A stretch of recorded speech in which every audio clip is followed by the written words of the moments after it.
आप सभी को जोहार। अगर चैनल पे नए न्यूवर फॉर यू आप देख रहे हैं, चैनल पे नए हैं तो मैं सब्सक्राइब माय चैनल। अभी देखिए हम लोग यहाँ पे आज क्या चर्चा करेंगे। जो मोस्ट डिस्कस्ड इशू है आज के झारखंड में कि सदन में अगर अभी मुख्यमंत्री की जो निर्वाचन है उस पर सवाल उठाया जा रहा है कुछ एलिगेशन के संबंध में, तो हम लोग यहाँ देखेंगे कि सदन के किसी सदस्य के अयोग्यता की प्रक्रिया क्या है।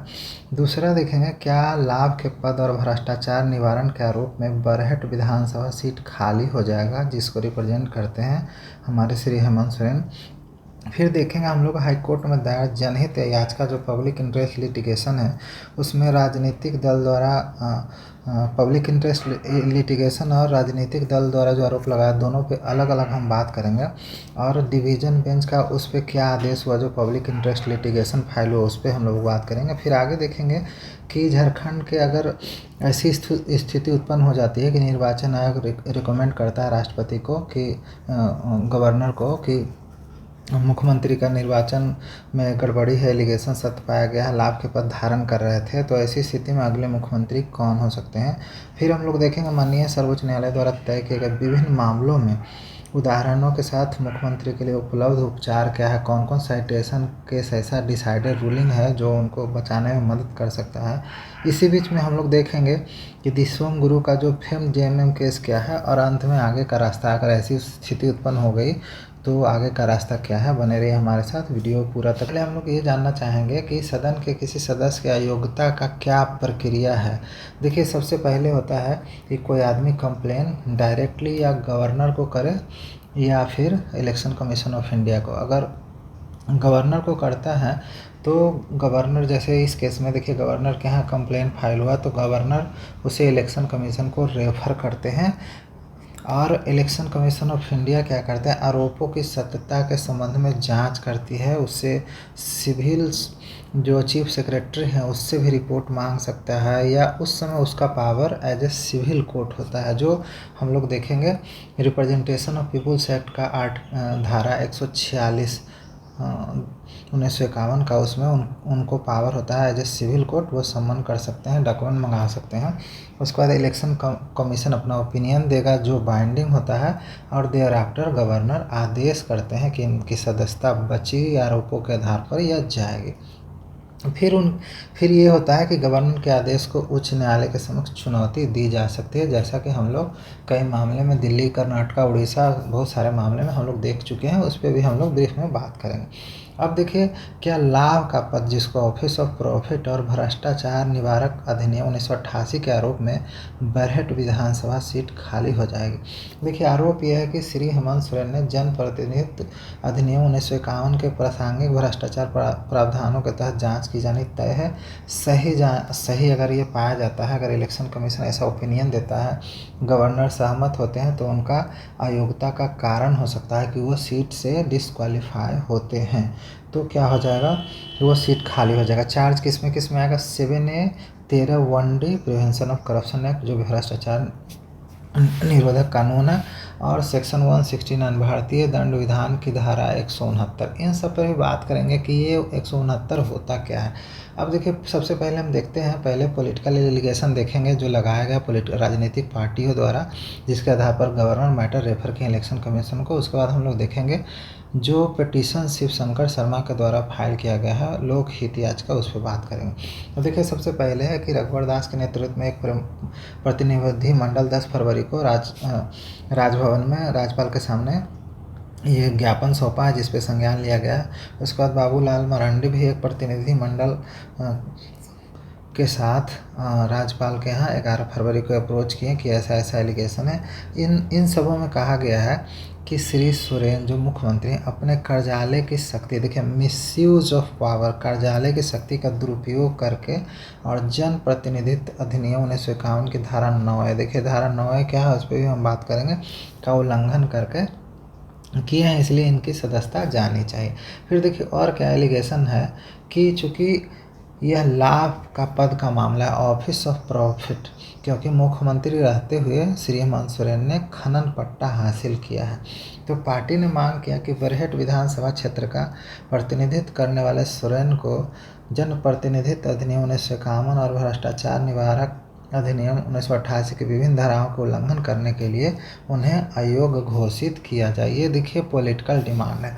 अब देखिए जो जनहित याचिका दायर किया गया श्री शिव शंकर शर्मा के द्वारा, जो PIL जिसको बोलते हैं, उसमें देखिए सबसे पहले पार्टी किसको किसको बनाया गया पहले देख लीजिए। इसमें बनाया गया पार्टी सबसे पहले देखिए बनाया है स्टेट चीफ सेक्रेटरी को, होम सेक्रेटरी को, उसके बाद माइंस जियोलॉजी डिपार्टमेंट के जो सचिव हैं उनको, फिर जिला माइनिंग पदाधिकारी, जिला खनन पदाधिकारी रांची, CBI डायरेक्टर को, इन्फोर्समेंट डायरेक्टरेट के डायरेक्टर को, फिर हेमंत सोरेन को, फिर पूजा सिंघल पुरवार जो हैं वो माइंस के जो सचिव हैं, और प्रधान सचिव हैं ऑनरेबल गवर्नर के।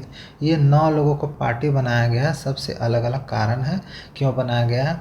फिर देखिए हाईकोर्ट से क्या प्रार्थना शिवशंकर शर्मा के द्वारा किया गया, ध्यान दीजिएगा, एक एक मुद्दे पे बहुत महत्वपूर्ण बिंदु है। अगर आप इंटरेस्टेड हैं तो आप ज़रूर देखिए, अदरवाइज देखिए राज्यपाल के सचिव को ये हाई कोर्ट से प्रार्थना किया गया है कि जो राज्यपाल के जो प्रिंसिपल सेक्रेटरी हैं उनको ऐसा निर्देश दिया जाए कि मुख्यमंत्री सह खान मंत्री विभाग कार्यालय के दुरुपयोग के कार्य के लिए, कि मुख्यमंत्री अभी हेमंत सोरेन ही हैं और खान मंत्री भी हैं, तो अपने नाम पर खनन पट्टा प्राप्त करने के लिए मुकदमा चलाने के लिए अभियोजन की मंजूरी दीजिए। प्रोसिक्यूशन सैंक्शन बड़े पदों पे हटाने के पहले प्रोसिक्यूशन सैंक्शन का प्रावधान है, पहले अभियोजन की मंजूरी दिया जाए तब उन पे अभियोग शुरू किया जा सकता है। ऐसे आम आदमी जैसे हम आप हैं वैसे अरेस्ट उनको नहीं किया जा सकता है। तो निर्देश किसको देंगे, क्योंकि राज्यपाल अपॉइंटिंग अथॉरिटी है, तो राज्यपाल के प्रधान सचिव के माध्यम से कि उनको निर्देश दिया जाए कि भाई प्रोसिक्यूशन सैंक्शन करिए। और वह एक विभागीय मंत्री भी और मुख्यमंत्री हैं, इसलिए खनन का व्यवसाय नहीं कर सकते। आप देख सकते हैं संविधान का अनुच्छेद 191A, और उन्होंने आपराधिक कृत्य किया है, क्रिमिनल एक्ट किया है। और फिर नेक्स्ट प्रार्थना किया गया कि उन पर भ्रष्टाचार निवारण अधिनियम 1988 की धारा 7A, 13(1)D और IPC की धारा 169 के तहत मुकदमा दर्ज किया जाए। ये सारे सेक्शन में क्या क्या प्रोविज़न है ये भी मैं बताऊंगा। अभी जो प्रार्थना है वो देख लीजिए। फिर देखिए हाईकोर्ट से आगे ये प्रार्थना किया कि झारखंड की विधानसभा की सदस्यता रद्द कराने के लिए उन्होंने लोक प्रतिनिधित्व अधिनियम की धारा 9 का उल्लंघन किया है। और अंत में इन्होंने माननीय मुख्यमंत्री और राज्यों के मंत्री के लिए देखिए केंद्र सरकार एक मॉडल कोड ऑफ कंडक्ट बनाया है, जिसको आचार संहिता कहते हैं, कि मंत्री हो, मुख्यमंत्री हो, प्रधानमंत्री हो, तो क्या क्या आचार संहिता का पालन करना चाहिए after taking oath of office, शपथ ग्रहण के बाद। उस पर भी हम लोग बात करेंगे शॉर्ट में। उसके बाद हाईकोर्ट से इन्होंने प्रार्थना किया कि मामला क्या है। देखिए अनगढ़ा मौजा है, थाना नंबर 26, खाता नंबर 187, प्लॉट नंबर 482 में 0.088 एकड़ खनन पट्टा प्राप्त किया। उसमें देखिए EUI 16/6/21 को ही जारी किया गया। उसका अप्रूवल 10/7/21 को हुआ, और 9/9/21 को इनको अप्रूवल मिल गया। और जो 90वीं बैठक था 14 से 18 सितंबर 2021 में, मतलब इतना कम समय में इनका प्लान भी स्वीकृत किया गया। जैसे देखिएगा जो हमारे यहाँ है, अगर मान लीजिए खनन या कोई भी पॉल्यूशन से संबंधित इंडस्ट्री लगा रहे हैं, तो हमारे यहाँ हर राज्य में state environment impact assessment authority होता है, जिसको ACIAA बोलते हैं। कि देखिए हाईकोर्ट का जो बिल्डिंग बन रहा है उसका पर्यावरण मंजूरी इसने नहीं दिया, लेकिन 1 सप्ताह के अंदर, मतलब 4-5 दिन के अंदर ही ये जो खनन लिए, चूँकि मुख्यमंत्री थे तो उन्हें 4-5 दिन में ही जो state environment impact assessment authority है, मतलब इन्वायरमेंट क्लियरेंस इनको तुरंत मिल गया। इसलिए हेमंत सोरेन द्वारा किए गए अपराध की जांच केंद्रीय जांच एजेंसी CBI और प्रवर्तन निदेशालय से किया जाए। आप जान रहे हैं कि अभी हम क्यों चर्चा किए कि इन लोगों को पार्टी बनाया गया, इसलिए कि उनसे डायरेक्शन देने का प्रार्थना है। फिर आगे प्रार्थना किया गया कि विशेष रूप से CBI को श्री हेमंत सोरेन द्वारा किए गए अवैध खनन के इतिहास का जांच करने, उनके आधिकारिक प्रभाव के कारण, ऑफिशियल कैपेसिटी, ऑफिशियल मिसयूज के कारण अवैध खनन किया जाता है, और सोरेन द्वारा सार्वजनिक संपत्तियों को कानून के प्रावधान के खिलाफ बेच दिया जाता है। इस तरह के आरोप मतलब एलिगेशन लगाया गया है और फिर बाद में प्रार्थना किया गया कि इस तरह के आचरण से पता चलता है कि खनन विभाग में सब कुछ ठीक ठाक नहीं चल रहा है, क्योंकि खान मंत्री के पद पर आसीन व्यक्ति अपने पक्ष में ही खनन पट्टा देने के लिए आवेदन किया और मिल गई। ये तो नेचुरल है कि अगर मुख्यमंत्री खुद कहीं से एप्लीकेशन देते हैं तो फिर कौन रोकेगा। जब केस का सुनवाई हुआ, ये देखिए सुनवाई हुआ था 8 अप्रैल को, तो विद्वान महाधिवक्ता जो होते हैं हर स्टेट में, इन्होंने निवेदन किया कि बेशक आचार संहिता का उल्लंघन प्रतीत होता है। देखिए उन्होंने एडमिट किया इस बात को कि आचार संहिता का तो उल्लंघन प्रतीत हो रहा है। कैसे उल्लंघन हो रहा है, जब हम मॉडल कोड ऑफ कंडक्ट का बात करेंगे वहाँ देखिएगा कि एक मंत्री को कोई व्यवसाय नहीं करना है, न खरीद फरोख्त इस तरह के सरकार से संबंधित कोई ये नहीं करना है। ये कर्मचारियों का भी इस तरह का रहता है मनाही कि आप जिस पद पे हैं पद का मिसयूज नहीं कर सकते, उससे संबंधित कोई व्यवसाय नहीं कर सकते हैं जो आपके पोस्ट से कनेक्टेड है। लेकिन कोई वैधानिक या संवैधानिक उल्लंघन नहीं किया। ये देखिए एजी का आंसर है कोर्ट में जो उन्होंने दिया। भले ही खान मंत्री का पद धारण करते हुए कुछ व्यवसाय में लगे हों, देखिए ये मान रहे हैं कि व्यवसाय में लगे हों, लेकिन उन्होंने बाद में 11 फरवरी को पट्टा सरेंडर करके इससे खुद को अलग कर लिया। अब आप सोच के देखिए कि पहले आप व्यवसाय एप्लीकेशन दिए, फिर आपको खनन पट्टा अलॉट हो गया, उसके बाद जैसे आरोप लगा, मामला उछला तो आपने सरेंडर कर दिया। इट मीन्स कि आप गलती किए और गलती करने के बाद जैसे ही मामला हाईलाइट हुआ आपने सरेंडर कर लिया। इसका मतलब गलती का एहसास था कि आपने गलती कर दिए, यही बात वहाँ एडमिट किया गया। उसके बाद देखिए जो पिटिशनर जो लोकहित याचिका दायर की, उन्होंने जवाब दिया कि रिट याचिकाकर्ता की तरफ से अधिवक्ता ने कहा कि एक बार जब कोई व्यक्ति अपने ही विभाग से खनन पट्टा स्वीकार करने के इस प्रकार के व्यवसाय में संलग्न होता है, ये तो ऑलरेडी एक्सेप्टेड है, तो वह कदाचार होने के अलावा मंत्री और वहाँ तक कि विधानसभा के सदस्य होने के लिए अयोग्य हो सकता है। यही प्रेयर है, उनका उत्तर है। उसके बाद देखिए जब 8 अप्रैल को सुनवाई हुआ तो कोर्ट ने, जो खंडपीठ था, उन्होंने बोला कि इस मुद्दे को निपटने से पहले हम ये मानते हैं कि जो संबंधित व्यक्ति हैं, यहाँ पे जो 7वां नंबर पार्टी विपक्षी पार्टी है, तो ये गंभीर मामला उठाया गया है, इसलिए श्री हेमंत सोरेन के खिलाफ नोटिस जारी किया जाए। और तब तक ये बोला गया कि राज्य सरकार भी अपना जवाब दाखिल किया जाए। और देखिए अभी तो नोटिस हुआ है, तो अभी नोटिस जब सर्व होके आ जाएगा, नोटिस उनको मिल जाएगा, उसके बाद जल्द ही एक सूचीबद्ध होगा, फिर हम आपको अपडेट करेंगे कि अभी क्या स्थिति चल रहा है। अब देखिए अगर मान लीजिए इलेक्शन कमीशन दे दिया कि हाँ इन्होंने गलती किया है, तो इनको तो सीट छोड़ना पड़ेगा। जैसे ही सीट छोड़ेंगे तो नेक्स्ट सवाल आएगा, who after Soren, who after Shri Soren. तो यहाँ पे देखिए अगर परिवारवाद के सिद्धांत का पालन किया जाए, जैसे बिहार में हुआ था कि जब चारा घोटाला में श्री लालू प्रसाद फंसने लगे तो श्रीमती राबड़ी देवी को मुख्यमंत्री बना के चले गए थे। लेकिन यहाँ पे देखिए समीकरण कुछ डिफरेंट है। देखिए श्री हेमंत सोरेन है, श्रीमती कल्पना सोरेन है, उनके खिलाफ भी कुछ आरोप है, श्री वसंत सोरेन है, उनके खिलाफ भी कुछ आरोप है। अभी ये प्रूफ नहीं हुआ है, लेकिन देयर आर एलिगेशंस। तो अगर उन पे ऐसे आरोप है, इसलिए अगला वरिष्ठ नेता जो है पार्टी के मतलब गठबंधन के, पार्टी के नहीं है तो कांग्रेस के, तो आलमगीर आलम है, जो पहले विधानसभा के अध्यक्ष भी रहे थे, श्री आलमगीर आलम। तो इनसे भी देखिए ईडी जांच चल रहा था। मार्केट प्लेस वेंडर का कुछ विवाद था 2020 का, फिर होटल एमराल्ड जो बना हुआ है हिनू के आसपास, उससे संबंधित भी कुछ विवाद है, अखबारों में बहुत चर्चा में रहा करता था। तो इनके नाम पर भी सहमति हो सकता है ना बने। तो मेरे हिसाब से it is my extremely personal view कि सबसे वरिष्ठ अनुभवी नेता हैं, पूर्व IPS अधिकारी हैं श्री रामेश्वर उरांव, जो MA किए हुए हैं अर्थशास्त्र से और PhD भी करे हैं। वो झारखंड के अगले मुख्यमंत्री के रूप में पहली पसंद, फर्स्ट प्रेफरेंस के रूप में, फर्स्ट प्रेफरेंस के व्यक्ति हैं। उनका नाम आ सकता है मुख्यमंत्री बनने के लिए, अगर बहुमत में पार्टी रहती है, उनके नाम पे सहमति बनता है तो। चलिए, उसके बाद देखिए हम बात करते हैं कि दिसोम गुरु का मामला क्या है। Famed JMM case. मुख्यमंत्री के जो पिताजी हैं पहले से ही अपने इतिहास के कारण चर्चा में थे। आप जानते हैं कि 4 बार सांसद रहे थे श्री शिबू सोरेन। यहाँ श्री छूट गया, श्री शिबू सोरेन। ये आयकर अपीलेट ट्रिब्यूनल के समक्ष इन्होंने स्वीकार किया था कि उन्होंने पीवी नरसिम्हा राव सरकार को राष्ट्रीय हित में, ध्यान रखिएगा इन शब्दों को, राष्ट्रीय हित में बचाने के लिए 1993 में कांग्रेस से 1 करोड़ रुपये लिए थे।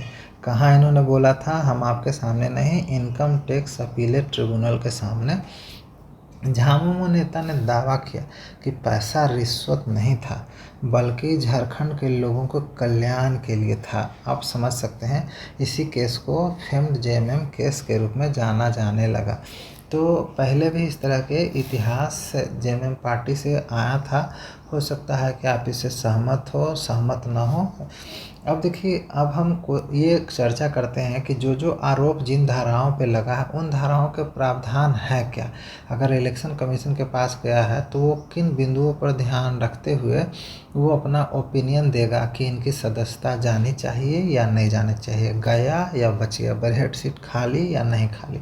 तो सबसे पहले हम देखते हैं अनुच्छेद 191A, भारतीय संविधान का अनुच्छेद 191 में कोई व्यक्ति किसी राज्य की विधानसभा या विधान परिषद का सदस्य चुने जाने के लिए निरर्हित होगा, डिसक्वालीफाइड होगा, यदि भारत सरकार के पहली अनुसूची में निर्दिष्ट किसी राज्य के अधीन ऐसे पद को छोड़कर जिसको धारण करने वाला का निरर्हित न होना राज्य के विधानमंडल में विधि द्वारा घोषित किया कोई लाभ का पद धारण करता है। तो देखिए, लाभ का पद धारण करते हैं कि नहीं करते हैं, ये मैं आप लोग पे छोड़ता हूँ, आप एनालाइज करिए और बताइए। क्योंकि 191 के हिसाब से लाभ का पद धारण होता है नहीं होता है, इलेक्शन कमीशन जल्द डिसाइड कर देगा, लेकिन लाभ का पद धारण प्रतीत होता है। अब देखिए, लाभ का पद क्या होता है कि a position that bring person holding it some financial gain, advantage और बेनिफिट। जो लाभ का पद धारण करता है तो पद के हैसियत से खनन पट्टा प्राप्त करना, ये क्या है, person holding some financial gain, advantage और बेनिफिट। इन्हें बेनिफिट मिला, एडवांटेज मिला, फाइनेंशियल गेन मिला, भले ही उन्होंने सरेंडर किया। तो ये है। और देखिए, माइनिंग लीज डिस्क्रिशनरी पावर के तहत इन्होंने लिया था। और इन्वायरमेंटल क्लियरेंस, जिसको ACI जो दिया, स्टेट इन्वायरमेंटल इम्पैक्ट असेसमेंट वाला, वो भी इनको तुरंत मिल गया। और देखिए, तो इस तरह से ऑफिस ऑफ प्रॉफिट दिख रहा है। Prima facie these are personal opinion. उसके बाद देखिए, भ्रष्टाचार अधिनियम 7 क्या होता है। देखिए, लोक सेवक, मुख्यमंत्री लोक सेवक होते हैं। पदीय कार्य के लिए वैध पारिश्रमिक से भिन्न पारितोषण लिया जाना, जो इनका पद के हिसाब से जो मिलता है उसके अलावे अगर कुछ लेते हैं अनड्यू, तो ये होता है भ्रष्टाचार अधिनियम की धारा 7A, जिसमें से 3 साल से कम नहीं और 7 साल तक सजा फाइन के साथ होता है। तो ये आरोप है, हम सिर्फ आरोप की धाराओं का विश्लेषण कर रहे हैं। उसके बाद देखिए, 13 वनडी हम बोले थे कि भ्रष्टाचार अधिनियम के 13 वनडी क्या है कि लोक सेवक द्वारा आपराधिक अवचार। आपराधिक अवचार क्या होता है, भ्रष्ट अवैध साधनों से अपने लिए किसी अन्य व्यक्ति के लिए मूल्यवान चीज़, धन संबंधी फायदा अभिप्राप्त करना। आप समझ रहे होंगे, धन संबंधी फायदा अभिप्राप्त करना, लोक सेवक के रूप में अपनी स्थिति का अन्यथा दुरुपयोग करना, और किसी अन्य व्यक्ति के कोई मूल्यवान चीज़, धन संबंधी फायदा भी प्राप्त करना। लोक सेवक के रूप में पद धारण करके किसी व्यक्ति को कोई मूल्यवान चीज़, धन संबंधी फायदा लोक हित के अभिप्राप्त करता है। तो ये है 13 1D। आप खुद सोचिए, इस तरह के मामले इसमें हुए हैं कि नहीं हुए हैं। Authority, election commission and governor is to decide, but ये सब प्रोविज़न है जिसमें क्या प्रावधान है मैं डिस्कस कर रहा हूँ। उसके बाद देखिए, 9(1) का, जिसका सबसे ज़्यादा चर्चा हुआ, कोई भी व्यक्ति निर्हरित होगा, डिस्क्वालीफाई होगा सदस्यता से, सदन के सदस्यता से, यदि कोई ऐसी संविदा विद्यमान हो। देखिए, ऐसा कोई कॉन्ट्रैक्ट हो, माइंस कॉन्ट्रैक्ट इंक्लूड है कि नहीं है, इस पे आप जस्टिस गांगुली का ओपिनियन देखेंगे, जिसमें समुचित सरकार के साथ व्यापार कारोबार के अनुक्रम में उस सरकार को माल का पर्दाय करने के लिए या उस सरकार द्वारा उपक्रांत किन्हीं संक्रमणों के निष्पादन के लिए ही है। देखिए आप इसका डिटेल इंग्लिश में ज़्यादा सही से समझ सकते हैं। इस धारा के प्रयोजन के लिए कोई संविदा उस व्यक्ति द्वारा उसके द्वारा समुचित सरकार के लिए पूर्णतः निष्पादित कर दी गई है। तो ये 9A है। उसके बाद देखिए IPC की धारा 169 क्या है, कोई भी लोक सेवक जो मुख्यमंत्री होते हैं विधिक रूप से संपत्ति क्रय करता है उसके लिए बोली लगाता है तो उसके लिए देखिए 2 बरस तक कारावास बढ़ाया जा सकता है, आर्थिक दंड दिया जा सकता है अगर ऐसा प्रूफ हो तब। तो जो कोई लोक सेवक के नाते किसी संपत्ति को क्रय करने बोली लगाने के लिए वैध रूप से अवध न होते हुए भी या तो अपने निजी नाम से, ध्यान दीजिएगा क्यों ये सब सेक्शन चर्चा में है, या किसी दूसरे के नाम से या दूसरे के साथ संयुक्त रूप से अंशों में संपत्ति का क्रय करेगा या बोली लगाएगा, वो IPC की धारा 169 के तहत दोषी होगा। देखिए हर दिन देखिए CNT के तहत लैंड का भी आरोप लग रहा है कि इतना सारा खनन पट्टा है। आप जानते होंगे CNT एक्ट में भी प्रोविज़न है कि सेम थाना के ही लोग एक दूसरे से ट्रांसफ़र करेंगे, नॉट इवन डिस्ट्रिक्ट ट्रांसफ़र। दूसरे ज़िले के लोग को आदिवासियों के बीच में ट्रांसफ़र मनाही है क्योंकि उनके ज़मीन का हित का संरक्षण करना है। तो बहुत सारे मुद्दे आरोप आ रहे हैं। अब देखिए 146 जो है में क्या आ सकती है निर्वाचन आयोग को, रिप्रेजेंटेशन ऑफ पीपुल्स एक्ट, लोक प्रतिनिधित्व अधिनियम के अधिनियम 1951 में 146 में क्या है कि देखिए इसमें है कि अनुच्छेद 192 के तहत राज्यपाल को कोई राय निवेदित करने के संबंध में निर्वाचन आयोग जांच करना या उचित समझता है तो आयोग को ऐसा समाधान है कि संपृक्त पक्षकारों द्वारा स्वयं या फाइल किए गए शपथ पत्र या पेश की गई दस्तावेज के आधार पर वह उस मामले की जांच की जा रही है और विनिश्चयात्मक राय नहीं बना सकता है। तो ऐसे प्रयोजनों के लिए उसको सिविल कोर्ट का पावर होगा। मतलब सिविल कोर्ट जैसे नोटिस इशू सम्मन ये करता है, सारा डॉक्यूमेंट मांगेगा जिन्होंने एलिगेशन लगाया उससे कि आप बताइए कि कैसे साबित होता है कि इन्होंने गलत किया, पद का दुरुपयोग किया या अयोग्य है। उसके बाद देखिए मुख्यमंत्री के द्वारा कुछ ऐसा आचार संहिता बनाया गया है जो मंत्री और मुख्यमंत्री और अन्य मंत्रियों, केंद्रीय मंत्रियों को शामिल पालन करना है। आचार संहिता चुनाव आयोग का जैसा आचार संहिता होता है उसी तरह से इसका भी आचार संहिता है कि पद ग्रहण करने के बाद पद पर बना रहेगा, ठीक है। अचल संपत्ति खरीदने बेचने से बचना चाहिए, किसी व्यवसाय को शुरू करने या शामिल होने से देखिए यही AG जो कोर्ट में डिवीज़न बेंच के समक्ष PIL में एडमिट किए थे कि ये आचार संहिता का उल्लंघन है। ये बहुत लंबा लिस्ट है।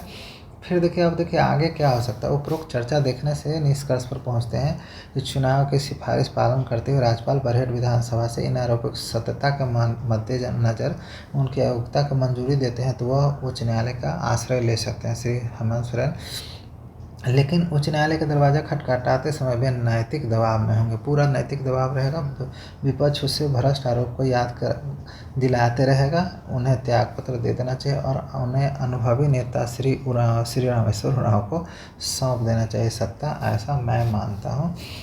तो अब देखिए सर्वोच्च न्यायालय जो बहुत सारे केस सुने होंगे कि CB के राव बनाम दंतु भास्कर राव और करतार सिंह भाना बनाम हरे सिंह, ये इन केसों में ऐसा बताया गया है कि जो माइंस का लीज होता है वो इसमें नहीं आता है। जो जैसा आरोप लगाता है अयोग्यता का 191 में, वो माइंस लीज में 191 के A में ऐसा नहीं आता है। देखिए इसमें सब डिटेल से लिखा हुआ है कि उन उम्मीदवार के द्वारा अनुबंध किया गया, देखिए अनुबंध किए हैं और उसका निष्पादन किए हैं, सरकार को सप्लाई किए हैं, ये एक कंडीशन इसमें से फुलफिल नहीं होता है। तो बहुत सारे साइटेशंस हैं जो उनको हो सकता है बचाएं। अब देखिए दिल्ली विधानसभा के उदाहरण में देखिएगा क्या हुआ था कि 20 विधायकों को बोला था कि लाभ का पद धारण कर रहे हैं, राष्ट्रपति को आयोग को सिफारिश से बाद होता है। 7 विधायक क्या किया कि दिल्ली उच्च न्यायालय का रुख किया, बाद में दिल्ली हाईकोर्ट ने उसे सेटिसाइड कर दिया कि ये लाभ का पद धारण नहीं करते हैं। अब देखिए लेटेस्ट स्टेटस ये है एज ऑन डेट कि राज्यपाल श्री रमेश बैस इस मामले को निर्वाचन आयोग के पास भेजा, राय मांगा है। वो निर्वाचन आयोग ने मुख्य सचिव से भी राय मांगा है, हालांकि राज्यपाल ने भी तलब करके मांगा है, और सरकार से खनन पट्टा आवंटन से संबंधित सारे दस्तावेज को प्रमाणित करने कहा कि ये सब सही है या नहीं है। और आज का स्टेटस ये है कि सारा स्टेटस जा चुका है। अब इलेक्शन कमीशन को डिसाइड करना है कि ये सही है या गलत है, उसके बाद इलेक्शन कमीशन अपना ओपिनियन देगा। और लास्ट में मैं डिस्क्लेम करता हूँ कि ये मेरा बिल्कुल पर्सनल व्यू है, आप इससे एग्री करें डिसएग्री करें, लेकिन ये बेस्ड ऑन फैक्ट है। वीडियो पसंद आया तो मेरे like share and subscribe it. Thanks for being with.